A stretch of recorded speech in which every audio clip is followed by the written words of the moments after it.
श्री हरिशरणं सच्चिदानन्दरूपाय विश्वोत्पत्त्यादिहेतवे तापत्रय विनाशाय श्रीकृष्णाय वयं नमः।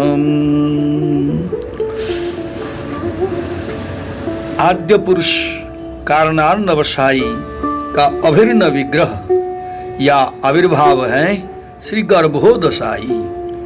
उनके संकल्प से सृष्टि की उत्पत्ति, पालन तथा संहार के लिए गुणावतार ब्रह्मा, विष्णु और शिव प्रकट हुए हैं। रजोगुण से ब्रह्मा तथा तमोगुण से शिव, उन गुणों के अधिष्ठाता रूप में उन दोनों की उत्पत्ति हुई।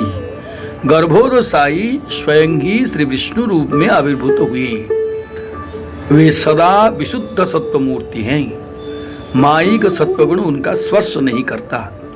श्री ब्रह्मा तथा श्री शिव के उपासक जब उन्हें स्वतंत्र रूप से मानकर उनकी उपासना करते हैं तो उन्हें धर्म, अर्थ, काम की प्राप्ति होती है, परंतु उनसे उपासक अपना आत्यंतिक श्रेय प्राप्त नहीं कर पाते।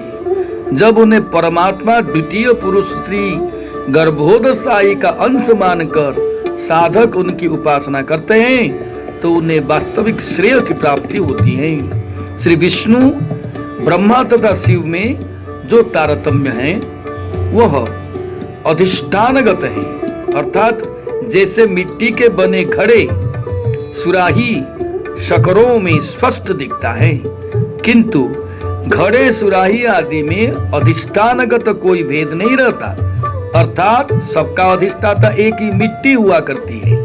इसी प्रकार ब्रह्मा शिव का अधिष्ठाता एक ही द्वितीय पुरुष अथवा श्री विष्णु ही हैं। रजोगुणांश ब्रह्मा कुछ अधिक निकट हैं विशुद्ध सत्व मूर्ति श्री विष्णु के, इसलिए श्रेष्ठ माने गए हैं, और तमोगुणांश शिव उनसे अधिक दूर हैं। अतएव जैसे लकड़ी से धुआं श्रेष्ठ है और धुआं से अग्नि श्रेष्ठ है, उसी प्रकार शिव से ब्रह्मा और ब्रह्मा से श्रेष्ठ जनार्दन श्री विष्णु हैं। इस प्रकार उन तीनों के स्वरूप, तीनों के उपासना तथा उनकी उपासनाओं के फलादि में भी तारतम्यता है, वह स्वाभाविक है। श्री ब्रह्मा रजोगुण के अधिष्ठाता होने से माया के रजोगुण से युक्त हैं और श्री शिव तमोगुण के अधिष्ठाता होने से तमोगुण विशिष्ट हैं, किंतु श्री विष्णु शुद्ध सत्व विशिष्ट होने से मायातीत हैं। तीनों प्रकार के अहंकार के अधिष्ठाता होने से श्री शिव, उनको त्रिलिंग कहा जाता है। माया की दो वृत्तियां हैं, विद्या और अविद्या। अविद्या के दो वृत्तियां हैं, आवरणात्मिका और विक्षेपात्मिका।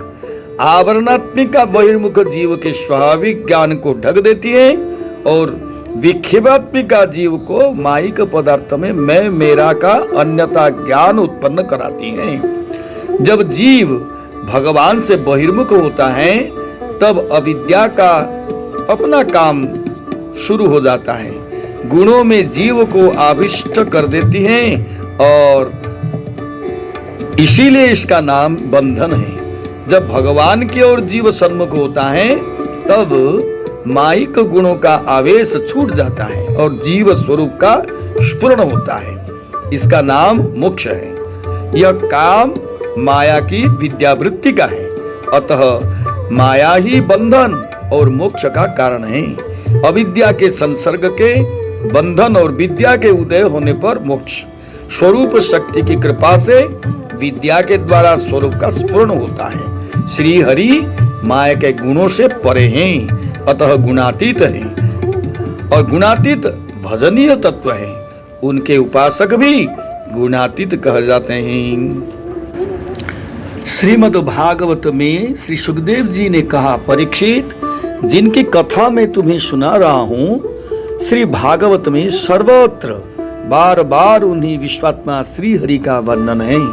उन्हीं के प्रसाद से ब्रह्मा उत्पन्न हुआ है और क्रोध से रुद्र की उत्पत्ति है। यहाँ श्रीमद् भागवत में श्री ब्रह्मा एवं श्री रुद्र का परतंत्र रूप में नाम लेकर वर्णन किया गया है, परंतु विष्णु का नाम वर्णन नहीं हुआ, श्री हरि के साथ विष्णु का साक्षात अभेद है, अतः विष्णु का नाम पृथक नहीं कथन हुआ। सर्वलोक स्वरूप वह कमल गर्भोदशाई श्री विष्णु से ही उत्पन्न हुआ।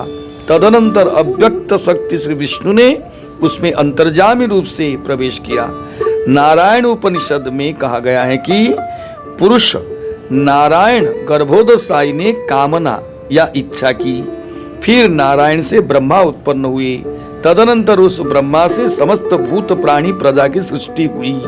श्री नारायण परम ब्रह्म है और वह परम तत्व है और वह परम सत्य है। पर ब्रह्म पुरुष कृष्ण वर्ण विशिष्ट है। सृष्टि से पहले एक श्री नारायण ही थे, न ब्रह्मा न शिव थे। उस श्री नारायण ने मुनि रूप में सम्यक चिंतन किया।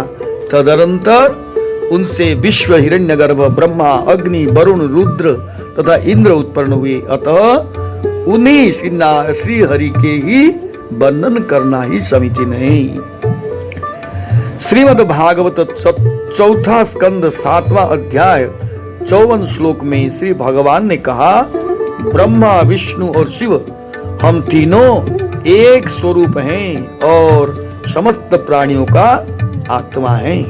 जो व्यक्ति हम तीनों में भेद दिखता है उसे शांति प्राप्त नहीं होती।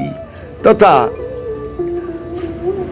श्रीमद् भागवत 12वां स्कंद 10वां अध्याय 22 श्लोक में तथा महापुरुष मुझमें विष्णु में तथा ब्रह्मा में अपने और सब प्राणियों में जरा भी भेद नहीं देखते। इन वचनों में विष्णु ब्रह्मा तथा शंकर में भेद नहीं कहा गया है।